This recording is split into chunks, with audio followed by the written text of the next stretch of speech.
So this is a debut episode of What the Hell Happened Last Week with the incomparable Sandy Lamb and the nap-making degenerate Robert Skrobe. This podcast is only going to be 30 minutes. It is not going to be a ramble fest. I'm going to actually cap this. Basically, this is just a review of things that happened in the previous week that made an impression on us. They're going to be wide-ranging, so it could be across the board, professional, personal, and so on. If you don't know who I am, that's probably a good thing because I am incredibly boring. You never want to know anything about me.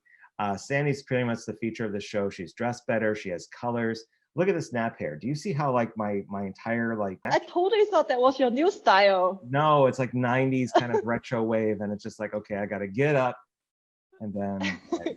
You must roll out from the desk side, right? So no, yeah, I have a little cut down here under the desk. No, I actually trudged upstairs to come to this podcast and do this. So before we get started with anything, fair warning, you should stop listening and watching now. This is going to be the worst 30 minutes that you've ever spent on a Thursday. I am trying to deter you from even going one step further. You have so many different things you can do with your time. This is fair warning. This is a complete waste of your time. Do not go any further. Shut it down. Close YouTube. Close podcast. Don't even look us up on LinkedIn. Don't even look us up online or hear anything we have to say. Because this, I'm telling you, I am begging you to stop watching this. That's a great introduction of this.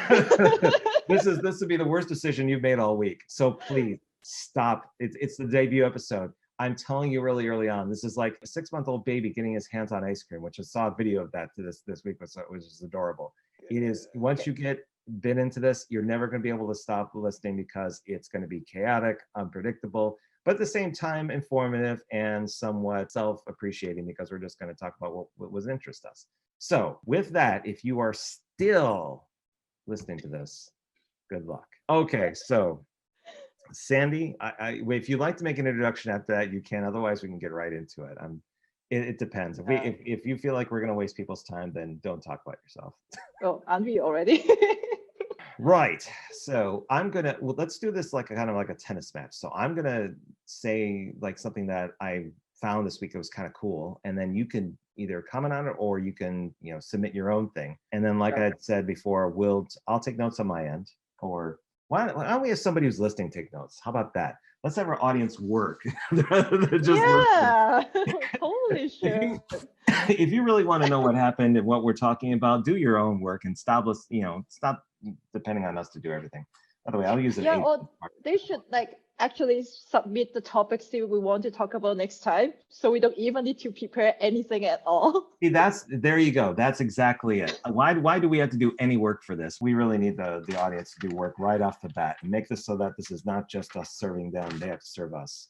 By the way, a little artifact. This is my son when he was 4 years old writing. Oh. So I'm not half bad. At least I'm a halfway decent dad. But podcasting, no, I suck at this. Okay, so let's get started. I am going to open with something I discovered about Sandy Lamb, is that you cuss. What? You actually could use curse words. I did not know that about you. I thought that all the things I saw you LinkedIn and the Global Virtual Design Sprint that you never had said a bad word. And then I load up TikTok and you said, it's bullshit. And I was like, whoa, hold on. TikTok's like taking the veil off of Sandy Lamb. Like pristine kind of nature. It's like, yes, I curse like a sailor whenever I get in front of TikTok. Nobody was looking at TikTok. That's why I did that. You put it on social channels beyond TikTok. So it's like people are going to see it. Sandy, please tell us what you were talking about. This is my first item, that Sandy Lamb cusses. What were you exactly trying to explain in that 1-minute TikTok video? Well, it was actually only 15 seconds. That was also something that I was trying to experimenting because it took you 15 seconds to say a bad word is what you're saying. Yeah, so I just kept repeating the same word again and again for 15 seconds. Bullshit. Exactly. Is TikTok going to be an outlet for your anger? Is that what you're trying to communicate ahead of time? Is that we can get all sorts of informative stuff on any other social media network, but when you're on TikTok, you're cussing like a sailor? That could be a strategy, because I realized that the way to actually make your video popular on TikTok is that people complete watching your video and then they will loop it back and watch again and again. So if you make your video that they don't even realize that it just got restarted already, then they will just keep watching again and again and again. Well, yeah, I actually That's had to the watch base it 2 or strategy. 3 times because I was just shocked. I mean, I couldn't turn away from, because I was like, wow, this is new. So it was like I got the lesson and I got the graphics and I saw the thing, and then all of a sudden it was like, boop. I was like, whoa, okay. Now I'm waiting. Now, to be honest with you, Sammy, I'm waiting for the F-bomb. I mean, I'm waiting for the next evolutionary scale of your cussing coming up. So Well, depends on which social media we are doing it. The language has to change. F-bombs on LinkedIn. Right now it's so organic that really, if you start doing it there, your views will just skyrocket. Well, anyways, like my video was actually about a lot of people have been asking me this question: how do you even manage doing all this stuff like global virtual design sprints and then do all these meetups and all this social media stuff at the same time you still have your full-time job? And what I was trying to explain in that 15-second video was that many people say that if you want to be happy, you need to have a balance of life and work. I call that bullshit, because if you don't have a life in your work, then you're dead. So how can you be happy? So stop balancing, start integrating work in your life. What I was trying to explain in that 15-second video was that a lot of people try to balance their life and work. And eventually that is going to make them not happy, because when you are not having a life at work, then the opposite of life is just death, right? You're dead. So So you're yeah, saying you're saying that work is death. Is that what you're trying to yeah. say? And essentially, I feel like a lot of people feel not happy at work is because they try to balance each other. And what I like to do myself is actually I like to integrate my work in my life, because I only have one life. So why should I balance the two instead of I can combine the two? And in the end, like your working hours are 8 hours a day minimum for a full-time job. So why should you try to balance it instead of using the work hours also to make you happy? There's always that struggle between getting a paycheck and then doing what the company asks you to do versus what you really want to do. Yeah, but the thing is, you can actually find a job or find at least something within your job that you enjoy. Then you're not only working for the money. Of course, money is a big thing, but in the Money's end, everything. but if you are just driving for money, then you maybe not really need this job. Yeah, that's true. Or at least unhappiness. Yeah, I agree. That was what I say. Well, I guarantee you that if you keep on doing a lot of cussing on TikTok, you're going to be out of a job. I wouldn't go down that road. I think you should shore it up, Sandy. I really here for your professional career, because if they get on social media, they start searching around. They go, oh, she talks to elephants. Oh, she does all these little doodles. Oh, she does. Look at this MVP. Oh, is this her on TikTok? What is she doing? What? Do we want to work with her? I'm just saying, be careful. There's going to be those very sensitive types that are going to look at that and say, I'm not sure about this Sandy Lamb person. Just she looks like she's a little bit of a disruptor. Okay. So your turn. Tell me, what the hell happened last week? For myself? Such a dramatic pause. Is there so much that happened that you just can't say right off the bat, or is it? There was like so much happened. Like, I don't know. Well, at least for myself, there was a lot of stuff happened during the last week. I just went really crazy. Okay, hit me with one. Just one top thing that happened. One top thing happened was I finally published that Gary Vee mural board that went pretty crazy. Was a lot of work during my New Year holiday. Honestly, when I did that, I just thought I would document it. And then in the end, I thought, why not just share it to everyone? I mean, the work is done anyway. So then I shared that mural, which saved a lot of people reading that 270-page deck. So I posted on different social media and got really good feedback on it. So it was pretty cool. I thought like it just makes me happy when people would like come and say, hey, that helps me a lot. That saves me time. Just little things like that. Yeah. And when you dropped into the mural, you could actually see people interacting with the thing that you created. Totally. It's really interesting seeing all the icons down there. So as a follow-up, I almost thought that it would be really cool, since if you wanted to actually apply the concepts that Gary Vee had about sharing content, all the artifacts you had in there, I thought of two things. One, you could literally take just bits and splice those up as pillar content to all the other channels in Twitter and everything else, but time yourself.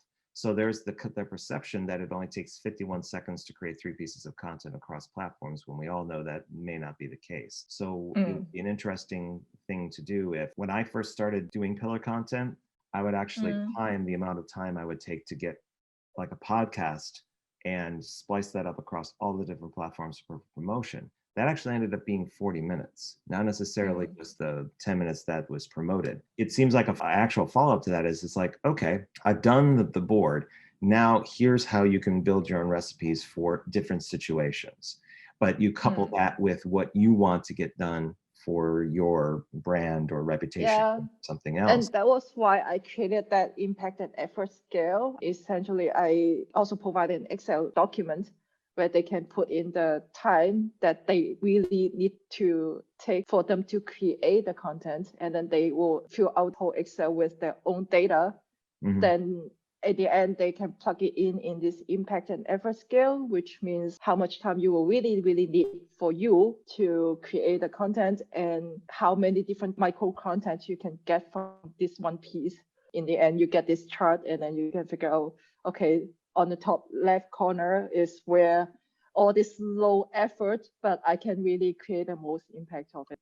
You know, I should actually show what we're talking about so that people have a visual, since we are on YouTube and I'm streaming this, and I don't have to be a dumbass and not do that.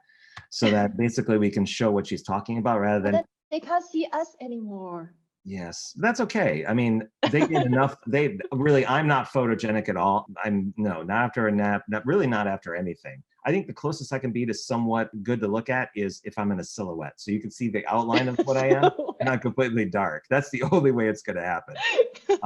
Beyond that, I'm a horrid to look. I would not encourage anyone to do that, especially during eating. It's bad. So I'm now showing now on the screen, basically, if you're listening to this later on, too bad. You'll have to look at the link to actually get there. But if you are on YouTube and you're actually with modern technology, we are looking at the copy of Mural and her content creation modular system and all the... Are you showing it? Because I don't even see it. You weren't seeing it on your end? Now I see it. Okay. Yeah. Weird. All right. Okay. But if Sandy can't see it and you can't see it, let me just tell you that it is like, I'm going to date myself. It's like the Pulp Fiction moment where they open up the suitcase.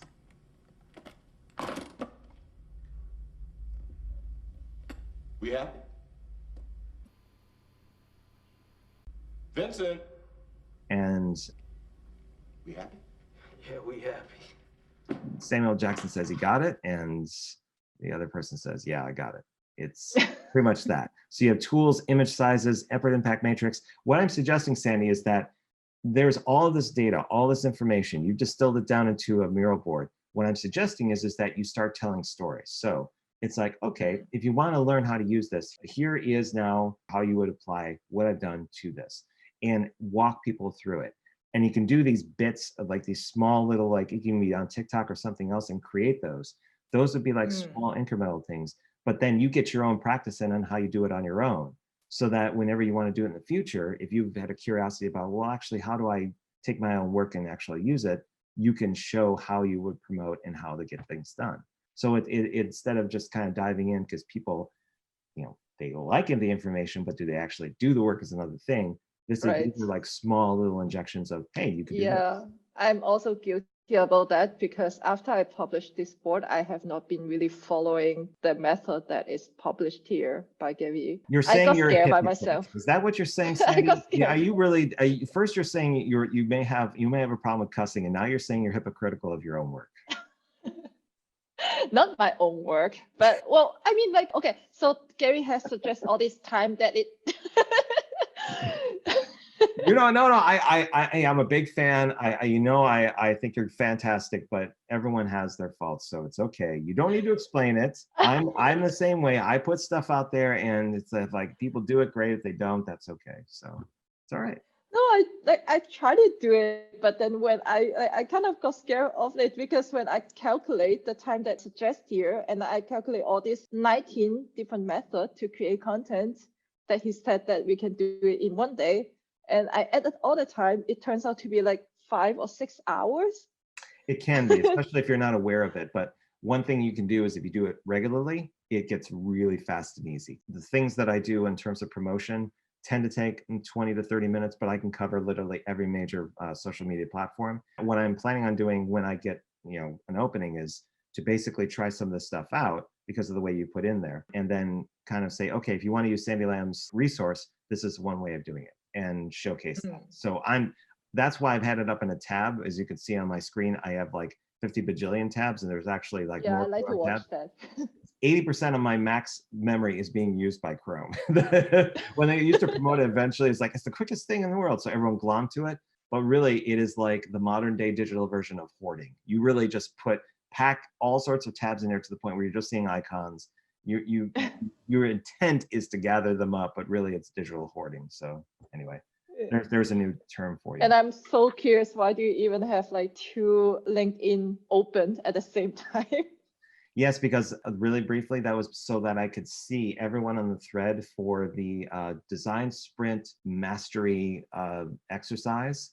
And I wanted to include everyone on the thread that had either commented or that I had tagged originally about it, so that when I put out the doodle poll today to find a common time, I would make sure I was inclusive and included everybody that either commented or that I had originally tagged, so that I wouldn't lose sight of it, because chances are it's gonna be that one person I forget in that entire spectrum of things. So do you get overwhelmed by your likes and response and follows? So I ignore the likes. I think they're nice. I think if you reach a milestone like 10,000 views like I did this week, then you go, whew, man, I'm putting a lot of time into this. Like it's actually equating to some sort of results.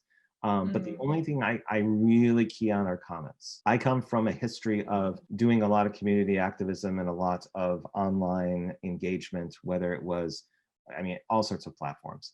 The one thing that's constant is to make sure that when someone speaks to you, that you respond in kind. Maybe not as much as you normally do, but I'm at the stage where I still have the bandwidth to go on LinkedIn or Facebook or Slack or any place else. And for every comment, give it at least 24 hours to try to turn it around and give some commentary. Everything else is just to make sure that to see who seems to look at it and why. But on the notifications on LinkedIn, I just basically do a search for comment, or I just key in that word and I just keep on scrolling.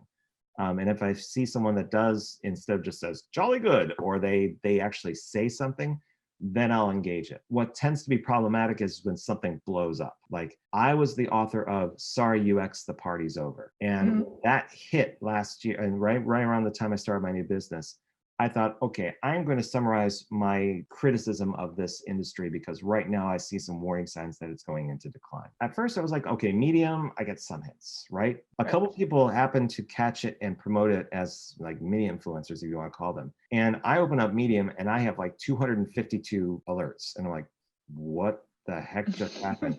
It just took one link. And all of a sudden, all this outpouring and all this like kind of back and forth, like this opinion, supportive, unsupportive, inquiring, kind of kicking the tires. It even made Reddit, for crying out loud. And I was like, what the hell is it doing here? So it was a complete blowing mind of thing. And then here's the other thing. Someone a month and a half ago put it up on this major like site that has like all these business links.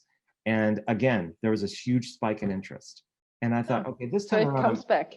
It does. And I put my mailing list there. I put a follow-up follow-up article that said UX is all but dead and buried, and people, man, I don't care about that. It was like the more nuanced approach of showing evidence in the field as well as my own experience that was a little bit more balanced, that still held weight and still has traction. Now, for the record, I don't think that anyone in UX is dumb or doesn't know what they're doing or is in the wrong industry.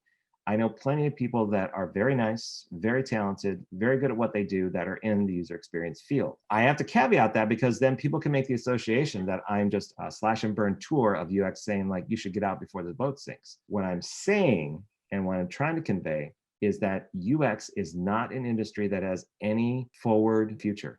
It really doesn't. It is a cycle that I've seen with information architecture, with usability, with user-centered design. You remember that whole thing? You're like, users at the center, because UCD is where UX came from. It's basically postured on that. And I don't care really if Don Norman had an epiphany in his book about how it does it, or if Jesse James Garrett said in the IA Summit back in 2009.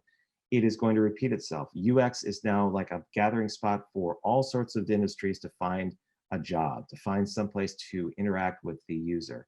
And it's just not true. It's just not real. There's other designers kind of jobs in the titles that are more aligned to product. They're more aligned to experience. And I think it's a trap. And I'm trying to warn people that, if you get a gainful employment from it, fantastic. Keep doing it. If you love your industry, if you've aligned with that all your life, you do you. There's nothing wrong with that. I'm saying that I've been in this dance before. I've been on this monkey ride, and I'm telling you, it doesn't end well. And a lot of people are going to be clinging to their pearls and hold on to the last minute. Please, I want this job, and it's not going to happen.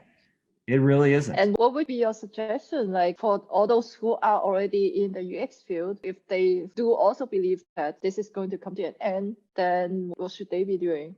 The thing I've been trying to promote is basically to fall back on knowing yourself, being very self-aware, but also when it starts coming down to like what makes you unique or special or good or just differentiates yourself from another UXer or another designer or anything else, what niche, what aspect of yourself is unique, you have to know how to be able to speak to it. Obviously, experience will help that to help you communicate it. But for people that are starting out in this, not so much, because in your 20s and 30s, you have ideas, you're getting your experience, you're learning more, you're understanding where you fit, you're seeing the historical narrative about what you're drawn to.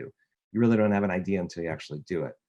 So it's a little bit harder for like younger professionals to figure that out and really be sure of it because you're still experimenting. If it pays well and it gets you your life standard of living, then sure, keep going with it. But you got to start banking on thinking about what you really do well and kind of doing more of that, because that industry is going to start getting spliced. It already has since 2018. The number of UX jobs in comparison to like product designers has been halved. Yeah. Now they're at parity. That's my whole beef.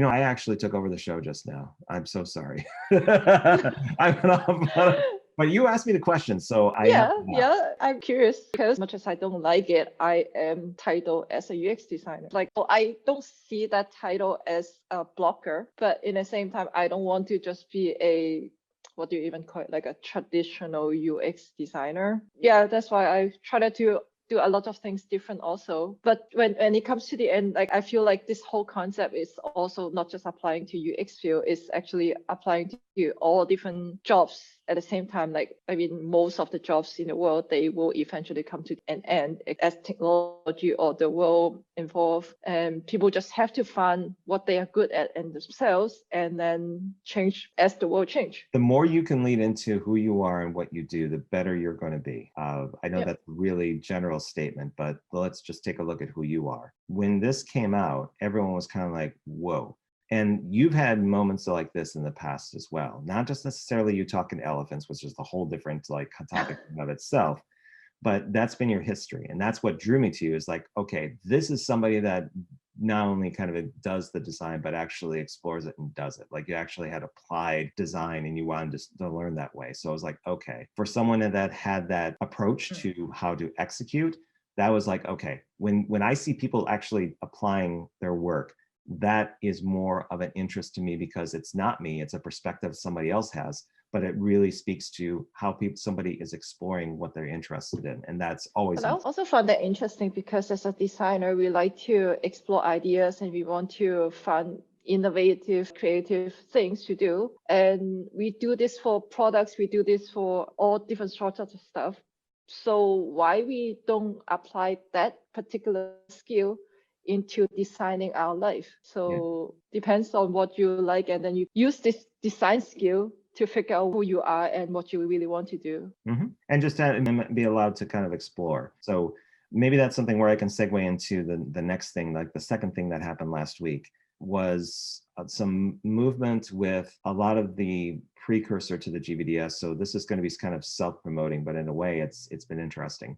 I've been changing my approach to experimenting with ideas. And what I mean by that is I'm giving space for people who have these initial thoughts around where they want to take things with like design, or with like Micah Coppens this week. She had this idea about a solopreneur service that would help people specialize in what they do. And I've been taking the time to say, okay, let's give it a platform. Let's figure out when everyone can meet, and let's just put a date that is where everyone that's interested can meet, but have it public facing. So surface these exploratory exercises that also involve some of the processes that I'm experimenting with, so that there's more of this public exposure to the concept of trying out something new and seeing that it's less about the hesitancy of getting it wrong, but more about the journey of where it can actually go. The part two that I have not been able to showcase yet, but going to, is prototyping, which is my new hot topic around testing the market on your ideas rather than being conceptual within a design sprint. So my second thing is going to be some of the events that I've been putting on, which is Design Sprint Mastery, looking at where design sprinters in this industry can kind of, instead of having a certification where you watch 6.5 hours of some videos and say, oh, I know how to do design sprints, actually having some better medium or better measurement to do that, looking at ideas and giving them life in that kind of model where whatever your idea is, you're going to the market, you're testing it with real people, and you're going to see if they put skin in the game. They give you money, they give you a real email, they make an investment, so that you know that there's desirability in the market. Everything else can kind of fall into place, but I'm moving more towards that. And I think that the events that I'm putting on are going to showcase that and try to empower designers, researchers, marketers, executives to go out and try these things on their own time, to really get the data that can make an impression with them. So that's the second piece I can put on the table, is getting into experimental ideation in a public view. Love that, actually, because that you will really get a lot of real data from that way. That's the hope. I'll share one more thing to kind of make a visual for what we're talking about. And it's this. This is with Chris Gerber. And he's got an idea about a learning sprint. And all I really did is in Mural, while we were talking, is kind of flesh out what we were thinking about. But the idea is that we're going to move this forward in sort of an experimental way, so that once he's ready, he has to kind of ideate on it a bit. We're going to take the idea of learning and working being something that happens at both at the same time, and having a centralized, this is my idea actually, he's down here with the learning sprint because this is the process of learning, but taking a project base so that this incorporates both. So there's an opportunity for contract work. These are projects that are actually in the mix that people can kind of use that correspond to the learning topic. So you can learn, and as you're learning, you kind of work more towards projects that kind of go with design thinking and other things. And then the contract work and other things can kind of be fleshed out a bit. But this is an artifact from that. This is the inception point that will start the process of potentially creating a product that people would want to either use or buy or kind of go that. So it's less about what we think and more about what the market will react to. I mean, I don't really know much about this learning sprint thing. Is this like a one workshop thing? Yeah, and Chris, if he sees this later on, can cuss me out because I'm improperly represented. But his idea is that you basically take the same concepts of learning ideas and it's group learning. But then after the first 2 days of exploring what you want to learn and kind of do about you take 2 days to kind of really do some deep dive, maybe experiment with it a bit, try it out. And then on Friday, instead of getting opinions from user tests, you actually come back and show your artifacts, what you learned, what you're moving forward with, the 3-week plan that you would have to kind of continue learning. And that the group would essentially work as a circle. And like we've seen in the GVDS, they'll continually go back and forth and learn from one another and encourage each other to continue on with what they're doing until the point where they kind of fragment and go their different directions. But this is the inception point for commonality around a topic for them to learn, and using this process and the structure to make sure that it's concentrated learning in a short period of time, where the after effects of that are some learning plans that everyone can hold themselves accountable to. I like that, especially when we can do this in a group. Yes, because what this becomes is it not only fosters learning, but if you get people to showcase how they're learning it and what they're learning, you know, like LinkedIn Learning is like certifications. They promote a lot of what they do. But this is more, again, exposing in social media what you're learning about. And you will attract like other people that says, hey, did you know that there's this resource that you can go here, or this person's actually doing that? And that's what I want to encourage more of, is that you find like attracts like. So why not kind of get in this space and do more of this, which would attract people that are looking for people that are specialized in particular aspects. What I wonder is we could also insert like a teaching thing in there, because the easiest way to learn is actually to teach. Because I don't know, like for me, I always have learning plans, but then in the end, what really worked for me was to begin to have the goal to actually teach this topic that I'm trying to learn. And also, you know, sometimes usually it's these kinds of learning topics in traditional institutions and also online are kind of set up like in General Assembly, so that there's an instructor with a topic, with a subject, with an agenda, and so on. If that person wasn't there, but instead in the group that was part of the learning topic and was kind of contributed to the entire thing, there's less this sense of hierarchy around an instructor or one versus many, but it's a many to many. So that the person who's currently in the field and knows it can actually learn some new perspectives. They can take what they learned from these things and bring it back into a more traditional setting, because now they've actually gone through the motions with other people and saw firsthand what happened. I like that model a little bit better than because, okay, you purchase money, get a topic, and so on. This is more exploratory and really allowing yourself to fail and experiment within the topic that you're interested in. Yeah, love that. Okay, so what do you got? What happened last week that you want to talk about beyond Gary Vee board that you have worked on? I conduct the Unlocking Your Potential workshop that I learned from Crystal. So I did that once in India, and I did that again here in Leipzig, Germany here. Why did you do it a second time though? Because I actually really found that workshop was quite powerful. Like we always say that to unlock your potential, you need to strengthen your belief system. But I found it's very abstract. How, like, if I don't believe in myself, there's no way that I'm going to try to find things that I can believe in myself more. So it goes hand to hand in a way. And from that workshop, what I have learned from Crystal was some tangible, you can call it like step-by-step recipes that can really help you to strengthen your belief system using different ways, how you can make yourself get out from the negative mindset and not being afraid to fail, and very many different things to learn. And it's very tangible. Of course, like the recipes that he was showing us doesn't mean that everything applies to you or me. But the good thing is there are enough ways that you can choose from to pick on which one will really work for you. Also, was coming from a selfish point of view is, like I said, the more I teach, the more I learn. So I really like to teach this again and experiment that and see what people feel about this workshop, and often also come to very good conversations. And Chris has been speaking about this particular thing for a while. He was at different conferences. So he's been, I think of it since 2018, he's been kind of putting this all together, and you can find a lot of his stuff on YouTube that if you just put Christo Unlocking Your Potential, you'll find it. So did they advertise their workshops over at the Future? I don't think so, actually. Because last time when I attended, the organizer actually told us that he wanted to promote this workshop more. But then Crystal said that he wanted this to come more organically, like the people who come to this workshop should really be the people who want to learn this, and not just based on because people are marketing it. It's a curious deviation from the norm, which if you look at any of Chris's properties online, they do a heavy promotion all over across the board about everything. So the idea of going organic with something where it's just a workshop is a curious thing. But maybe it's because the benefits of doing that kind of workshop, you need a smaller sample size, and you can't have like a large audience to really. But doesn't mean that they don't promote this at all. It just means that they are not like come here and it will change your life more. Yeah, exactly. Like it's not like that. It's not like right in your face. It's more like, hey, we have this thing. If you want to do this, come and welcome, that kind of attitude there. So and yeah, it was really good. Like he showed us the different worksheets. So it's actually like a hands-on workshop. The video you see on the internet on YouTube is just he turned it into more like a talk thing, which I don't think you can really get the full benefit. In the workshop, we were actually doing different exercises, and the exercises are so powerful. It essentially can lead you to cry and have tears during the workshop. So it basically gets fairly deep in terms of its topics. Yeah.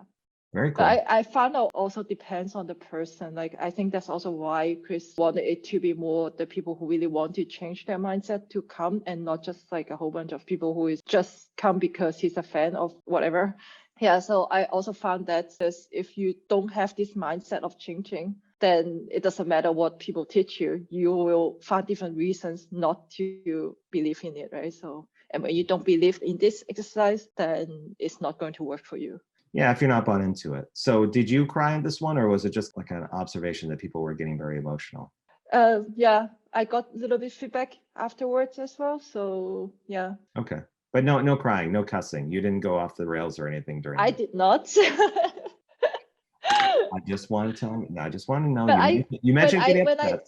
Yeah, but when I did this workshop, I also insert a few different personal stories instead of telling his stories, even though like it's almost identical workshop. By the way, I did ask for permission to copy his workshop. So, and it was so amazing. So I actually met him in person, and then I told him that I wanted to use his workshop to bring this to different people. And I asked if I could use the concept and all the steps that he was teaching And I'm us. sure he And said no. I'm sure he said no. I his really don't want to. answer was, if you can do this, then you're a good student. Like it's like, okay, sure. Very matter of factly. Yeah. So I did that, and yeah, it was really cool. So when I swap in my personal story, then it also makes me realize that after the workshop, what I have learned also has actually affected myself as well. So I've been using the technique. That's what I try to say. I have an interesting story about Chris Do.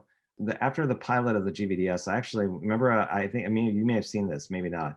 I actually sent him an email or a Twitter or something and said, hey, do you want to be part of this? And he said, well, connect with me on Facebook and we'll talk it over. Yeah, Facebook. So I sent him a message and he replied at midnight. It's like, I was just about to go to me, says, so what is this all about? And it was like upfront Q&A. Like he basically was like, okay, what is this? What does it do? Yeah, and then the questions turned from informational to prove it or tell me it's worth my time. So it was like, why should I care? What is it this? And I'm like, this is just like starting out, and I'm trying to like prove it this to Chris. That's like, this is like something that's never happened before, and this is what we do, and here are the examples. Here's how we help the charity. Everything else, nothing. Just yeah. And so what's the impact to this? And so on. And then finally at 12:30, he goes, okay, well, thanks. Look, what are you doing? And then I saw, since he was connected to me on Facebook, I saw he got up at 4:30 in the morning the next day, and I'm like, dude, all right, this could have been done like after you took care of everything. You made your breakfast, you made a video, and then pepper me with those prove it questions like at lunch. But I don't think he was interested. Funny enough, also, that he tried doing the design sprint with this other guy. There was like a Google certified one. That video, in a sense, does not exist anymore. So I don't think he's really into design sprints per se. No, I don't think so either. He really didn't. He has his own thing, but it matches his personality. I think like a lot of these people are also like that. Like, like Gary Vee, either you hate him or you like him. Like. Although here's something interesting. For Gary Vee, you may have an impression of him through his content that he thinks a certain way, but the thing that you don't want to do if you want to break that kind of facade that you have of him is go to Glassdoor and look at the reviews of VaynerMedia, because those are creative writing exercises in either regret or vindictiveness. But there are themes there that would make you believe that there's an old boys network there, but there's also not very friendly to women. Or at least that's the impression that you get. Even newest ones, they really struggle with culture there. Some of the stuff that he promotes, Gary Vee promotes, like the playbook and everything else, it's useful. It's tools that you can use to basically like get better at social media. But working there is probably a different story altogether. So that it's been like half an hour. No wonder he made a video basically address it. And he was like, I was also listening to the podcast from Checker Jonathan, and John was also saying like, all these people, like either you hate him or love him, but even if you hate him, doesn't mean that you don't need to listen to their stuff at all. He was making this example from Facebook, like Mark. Now I forgot his name. CEO of Facebook. I'm forgetting his name. Mark Zuckerberg. Yeah, that guy.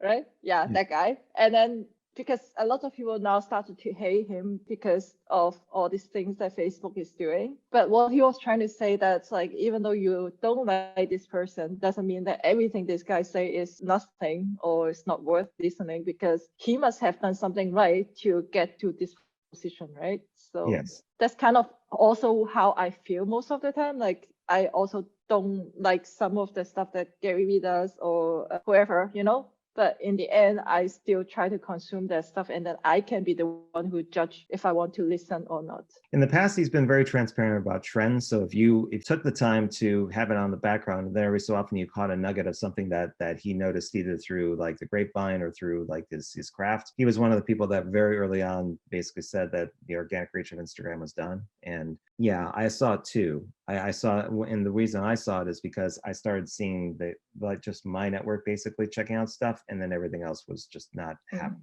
Even when I cross promoted and reached out to people. Yeah, and now he's saying TikTok is the new big thing. Yeah, it's getting there. I mean, you have your themes on TikTok. You have the teenage girls that like to dance in front of music. You have the gamers who like to put Call of Duty and everything else. You have the Star Wars fans that basically like showcase like all these different clips from the video games. Then you have the natural events that happen where there's earthquakes, lightning strikes, and everything else. Then you have the sport clips. I mean, it's got these genres of like videos that people consume all the time. And after a while, you're just kind of like, okay, I'm just waiting for something a little bit different, but it'll get there. It's just, you have that many people on there, you're going to eventually find a group of people that are going to really like what you do. Yeah, exactly. And when you get there early, then you can be the one who's creating all these new things. So. You'll have practice, right? So you'll something, you spend enough time in something, you're eventually get good at it. Like right now, I'm experimenting a lot recently, but I think I've killed my account. You what? I've killed my account. How can you kill your account? Yeah, so I found out afterwards that there are different levels. There's one thing is called a zombie account. And the reason you will notice that is like whatever you make is not going to reach over like 200 people because TikTok are just so many people. So the chance that your video doesn't even reach more than 200 is like really rare actually. I've gotten over 100 once. So I'm not, okay. I don't care. I'm fine. I just like doing it so I can experiment with it. No, but the thing is that you can actually kill the account and then in the end, doesn't matter what you do anymore. And you just need to create a new account. Really? So yeah, so there are different ways you can kill it. One way I think I have done it was that I switched my theme. So at the beginning, I was not sure what I was doing. And then I thought, hey, let's just try something to get more followers first. Then I started doing a lot of animal videos. And that actually was working pretty well. Like I got, I don't know how many, but like, yeah.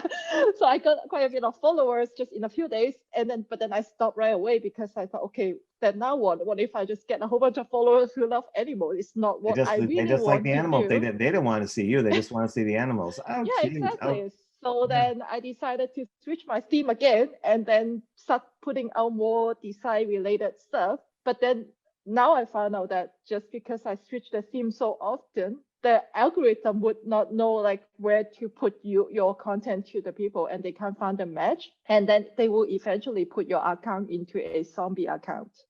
Really? So there's like a zombie kind of category for accounts that are just so they said that like try to at least see if that really happens after 10-20 videos, and if still not reaching anyone, then you probably want to recreate a new account. But I've not like put out more than 20 yet, so we'll see if it really is, but I'm seeing that a little bit. And the other trick is I've learned never use more than one phone for one account. Goes also reverse, so you don't want to have two accounts on one phone and you don't want to have two phones on one account. Yeah, and I've realized that I have to listen to the entire song clip before I actually attach it to anything, because there are some song clips on TikTok that while they try to keep out all the cussing, they don't take out the intent of the content. So I found one that was called Swing, but then it was provocative in nature towards the end, and I was like, oh yeah, probably shouldn't have. But that's okay. It was just yeah. Okay. I was actually watching a lot of TikTok or algorithm videos and been taking a lot of notes, trying to experiment. Interestingly enough, you're somebody that tends to want to learn by default. It's always been part of your nature, so it's kind of cool. I think that's why I want to do podcasts with you, because being as I'm just kind of in a bubble here with virtual sprints and process, I'm going to go like, oh, that's very interesting. I know about algorithms, so I'm going to learn something. Okay, so to recap from our first episode, we told everyone to stop listening, and I actually looked at the feed, and we're now down to one concurrent viewer, and I think that's just me. So mission successful. No one's listening. Fantastic. Okay, so let's recap. We had the Sandy Lamb and cussing on TikTok and talking about life and job balance. So that's what happened last week. There was also the Gary V board that you created, that mural. I'll put that in the show notes. I'm also experimenting with ideation sessions in public to showcase both ideas and failure and testing at the same time. And then you also had Christo's Unlocking Your Potential workshop, that was your second time going there, and you're a big fan of his work, and because it's something where you really key in on some of the main messages that he has. So who You knows what's got going it. Yes, I think I've got it right. So who knows what's going to happen next week. If we had anyone that's of any interest that is still with us even to this time, you're probably either running, doing dishes, or you left your phone on. But if you would like us to talk about particular things that have happened in the previous week, during the week, you can drop us a line, shout at your computer. And we will just don't reply. We don't Drop reply. us a line and we don't reply. So yeah, find us on LinkedIn. You can search Sandy Lam, that's Lam, or you can do Robert Skrobe, Skrobe. Don't email us, because neither one of us really look at emails much anymore. It's one of those things where What is email? yeah, we don't release key on it. So do reach us to us on LinkedIn. You can leave a comment on YouTube where this is up. And we prefer that you tell us how bad this was, because then it only encourages us to do more of these, because obviously we want to see how crappy we can make these. Oh, we do say we learn from failure. So the more we fail, the more we will do this, right? That's exactly it. That's the positive spin. So I'm going to close it down. My name is Robert Skrobe, and for Sandy Lam, I'm going to say thank you for listening and watching to What the Hell Happened Last Week. And hopefully you will not listen to us next week. But if you do, we'll see you then. Bye, everybody. Bye.